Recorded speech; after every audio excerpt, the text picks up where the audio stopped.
Hi students, welcome to just exams.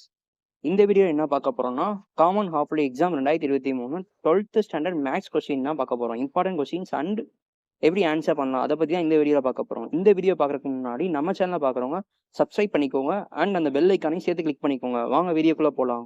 So first part 1 பகுதி 1 பார்த்தோன்னா 21 mark question. 21 mark கொஸ்டின்னா maximum 18 question வந்து book பேக்லேருந்து வந்துடும். 2-3 கொஸ்டின் வந்து என்ன பண்ணுவாங்கன்னா ஃபார்முலா வச்சு யூஸ் பண்ணுற மாதிரிக்கே கொஞ்சம் அனலிட்டிக் மெத்தடாக வந்திருக்கும். அவ்வளோதான். 20 கொஸ்டின் நீங்கள் புக் பேக்கே தரவாக பார்த்துட்டு போனாலே ஓகே, நல்லா ஈஸியாக அட்டன் பண்ணிடலாம். நெக்ஸ்ட் பார்ட் 2 பகுதி 2 பார்த்தோம்னா 7 2 மார்க் கொஸ்டின். அதில் question number 30 compulsory question. So question 21 பாருங்கள், சுருக்கத்தை கேட்டிருக்காங்க. அதுக்கடுத்து ஆல்ஃபா பீட்டா காமாவோட வேல்யூ கேட்டு 2 ஆல்ஃபா 2 பீட்டா 2 காமா மூலங்களாக கொண்ட முப்படி சமன்பாடு கேட்டிருக்காங்க. அதுக்கடுத்து பாருங்க, முனை -1 -2 செவ்வகத்தின் நீளம் 4 மற்றும் மேற்புறம் திறப்புடைய பரவளையத்தின் சமன்பாடு கேட்டிருக்காங்க. அதுக்கடுத்து வெக்டார்லேருந்து ஒரு சம் கேட்டிருக்காங்க. வெக்டார்லேருந்து 2 சம் வந்துருக்கு பாருங்க. ஸோ வெக்டார்லேருந்து 2 சம் கன்ஃபார்ம் வரும், பப்ளிக் எக்ஸாமுக்கே வந்துடும். ஸோ அவ்வளோதான். மொத்தம் இது வந்து நம்ம எத்தனை 2 மார்க் கொஸ்டின் எழுதணுமா? 7 2 மார்க் கொஸ்டின் எழுதணும். அடுத்து பகுதி 3 பார்த்தோம்னா 7 3 மார்க் கொஸ்டின். ஃபர்ஸ்ட் பாருங்கன்னா ஒரு எஃப் ஆஃப் ஆல்ஃபா ஒரு மேட்ரிக்ஸ் கொடுத்துருக்காங்க. அப்போ இதோட வேல்யூ கேட்டிருக்காங்க. அதுக்கடுத்து ஒரு வெக்டார்.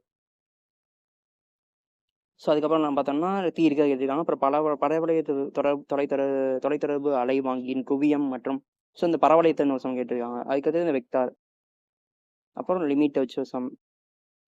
ஸோ இதில் பார்த்தோம்னா 40வது கொஸ்டின் பாருங்களேன், 7 கலப்பினங்களின் கூட்டலின் வடிவ கணித உருவமை வரைந்து விடையை சரிபார்க்க ஒரு தியரமானிக்கு எந்த சம் கேட்டிருக்காங்க. ஸோ நெக்ஸ்ட் பகுதி 4 பார்த்தோம்னா 7 5 மார்க் கொஸ்டின். இது வந்து எய்தரா தான் இருக்கும். ஃபர்ஸ்ட் பாருங்க, நேரிய சமன்பாடு தொகுப்பு. அது வந்து ஃபர்ஸ்ட் பயிற்சியில் இருக்க சம் தான். ஸோ எக்ஸசைஸ், அதாவது ஃபர்ஸ்ட் இதில் இருக்காது, சாப்டர் ஃபர்ஸ்ட் 1 இருக்குது 2 சமன்பாடு தொகுப்பு வந்து எய்தராலே வச்சுட்டாங்க. அதுக்கடுத்து வந்து x² + y² = 1 என காட்டுக்கு அப்போ நிரூபிக்கணும் நம்ம வந்து. அடுத்து மைய தொலைவு தகவல் கொடுத்துருக்காங்க. குவியங்கள் 1 பரவளையம் சம நீள்வட்டம். இது வந்து நீள்வட்டத்தின் சமன்பாடு. இப்போ நெட்டச்சு குற்றச்சு நீளத்தை கேட்டிருக்காங்க. அடுத்து வெக்டார் மற்றும் கார்ட்டீசியன் சமன்பாடு கேட்டிருக்காங்க இந்த கொஸ்டினுக்கு 44. ஸோ அடுத்து பார்த்தோன்னா 46A பாருங்க, u கொடுத்துட்டாங்க. அப்போ x ∂u/∂x + y ∂u/∂y = 3/2u என நிறுவ சொல்லியிருக்காங்க. அதுக்கடுத்து மக்கள் தொகை அந்த சம் கிட்ட மக்கள் தொகை வளர்ச்சி வீதம் அந்த சம் கேட்டிருக்காங்க.